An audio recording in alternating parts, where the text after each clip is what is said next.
نحمدُ व नुसल्ली व नुसल्लिमु अला रसूलिहिल करीम अम्मा बाद फ़ाऊज़ु बिल्लाहि मिनश शैतानिर रजीम बिस्मिल्लाहिर रहमानिर रहीम।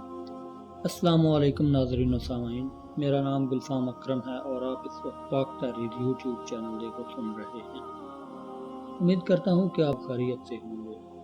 नाज़रीन व सामीन, आज हम आपकी खिदमत में हज़रत अय्यूब अलैहिस्सलाम का एक छोटा सा किस्सा लेके हाज़िर हुए हैं। इसको सुनने के बाद इंशाअल्लाह आपके इल्म में इजाफा होगा और आपके सब्र में भी बरकत होगी। तो चलें शुरू करते हैं। नाज़रीन, हज़रत अय्यूब अलैहिस्सलाम बड़े ही साबर और शुक्र करने वाले नबी थे। आप हज़रत इसहाक़ अलैहिस्सलाम की औलाद में से थे। आपको ज़िंदगी में कई आज़माइशों ने घेरा। आप पर अल्लाह की तरफ से बड़ी बड़ी तकलीफ़ें और मुसीबतें आईं। बुरे से बुरा वक्त आया, मगर आप हर हाल में अल्लाह की रज़ा पर राज़ी रहे और अल्लाह ताला का शुक्र ही अदा करते रहे। आपकी ज़ुबान पे कभी कोई शिकायत का लफ्ज़ तक न आया।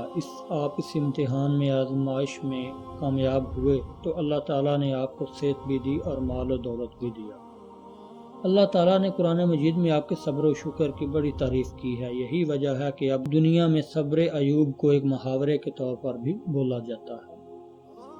कुरान हकीम की 3 सूरतें यानी सूरत इनाम, सूरत अंबिया और सूरत सा में हज़रत अय्यूब अलैहिस्सलाम का जिक्र आया है। मुख्तसर है लेकिन किस्सा बड़ा मज़े का है।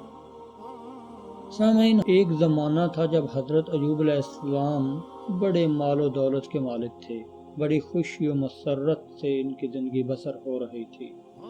यकायक इनको इम्तिहान और आज़माइश ने घेर लिया। आपकी सारी औलाद एक छत के गिरने से दब कर मर गए। तमाम जानवर जिनमें हज़ारों ऊँट बकरियाँ थीं सब मर गए। सारे के सारे खेत व बागात तबाह व बर्बाद हो गए, कुछ भी बाकी ना रहा।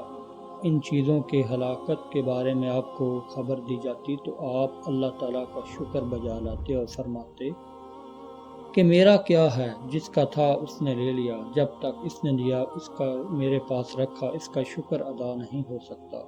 मैं इसकी मर्ज़ी पर राज़ी हूँ। और फिर आप बीमार हो गए। तमाम जिस्म शरीफ में आबले पड़ गए। बदन मुबारक सारे का सारा ज़ख्मों से भर गया।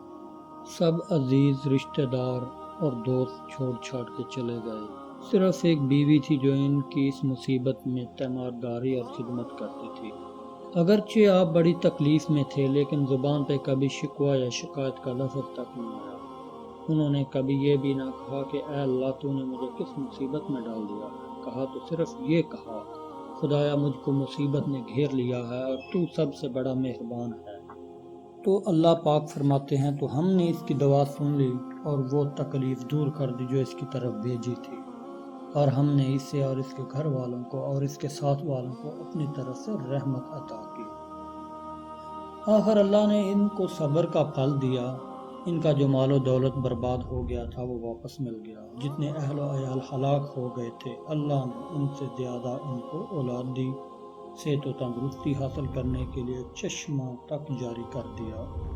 अल्लाह ने हुक्म दिया, अय्यूब अपनी जगह से उठो और ज़मीन पे ठोकर मारो। चनांचा उन्होंने अल्लाह के हुक्म से ठोकर मारी तो वहाँ से ठंडे पानी का एक चश्मा जारी हो गया। जब बाप ने इस चश्मे के पानी से गुस्ल किया तो तमाम के तमाम रोग दूर हो गए और आप सेहतमंद हो गए। अल्लाह का शुक्र अदा किया। अल्लाह ताला कुरान मजीद में इनकी तारीफ में इरशाद फरमाते हैं कि हमने अय्यूब को बड़ा ही साबर पाया।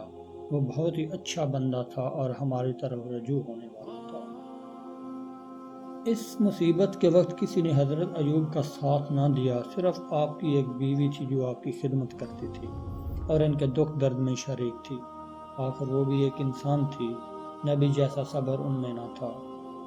एक मरतबा हज़रत अय्यूब को इंतहाई तकलीफ़ में देखकर इंसान होने की हैसियत से इनकी ज़ुबान पे शिकवा और शिकायत के कुछ अल्फाज निकल आए।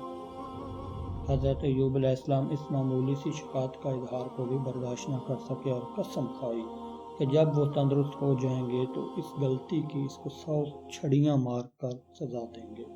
जब अल्लाह के फजल व करम से हज़रत अय्यूब अलैहिस्सलाम सेहतमंद हो गए तो इनके ज़हन में अपनी कसम के पूरा करने का सवाल पैदा हुआ।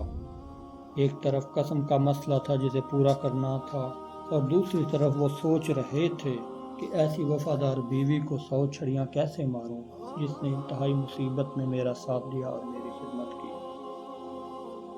حضرت ایوب علیہ السلام اس پریشانی میں تھے کہ اللہ تعالیٰ نے ان کو مشورہ دیا کہ 100 تنکوں کا ایک مٹھا بناؤ اور اس سے اپنی بیوی کو مار کے اپنی قسم کو پورا کر لو۔ چنانچہ آپ نے ایسا ہی کیا اور شرط پوری ہو جانے کے باعث آپ کو اطمینان اور سکون حاصل ہوا۔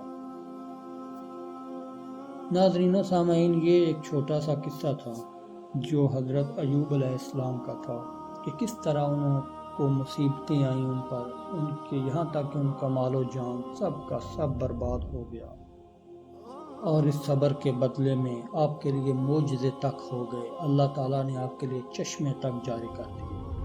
سامعین، اس مختصر سے قصے سے ہمیں چند اسباق ملتے ہیں، یعنی کہ دکھ ہو یا سکھ، انسان کو کبھی اللہ کی یاد سے غافل نہیں ہونا چاہیے۔ دکھ پہنچے تو شکوہ نہ کیا جائے، اللہ ہی سے دعا مانگی جائے جو اس سے نجات دلا سکتا ہے۔ اللہ کے نیک بندے ہی زیادہ تر آزمائشوں میں ڈالے جاتے ہیں۔ دکھ سکھ میں اللہ کی مرضی کا خیال کرے اور ہر حال میں اس کا شکر ادا کرتا رہے، یہ نیک بندوں کا شیوا ہے۔ اللہ کی رحمت سے کبھی بھی انسان کو مایوس نہیں ہونا چاہیے، پھر وہ چاہے انسان ہو یا نبی۔ میاں بیوی میں ایک دوسرے کے ساتھ وفاداری کا ہونا سب سے بڑی خوبی ہے۔ شوہر کی وفاداری پر بیوی کو جنت کی بشارت تک دے دی گئی۔ حضرت ایوب کی بیوی کے لیے اللہ نے جو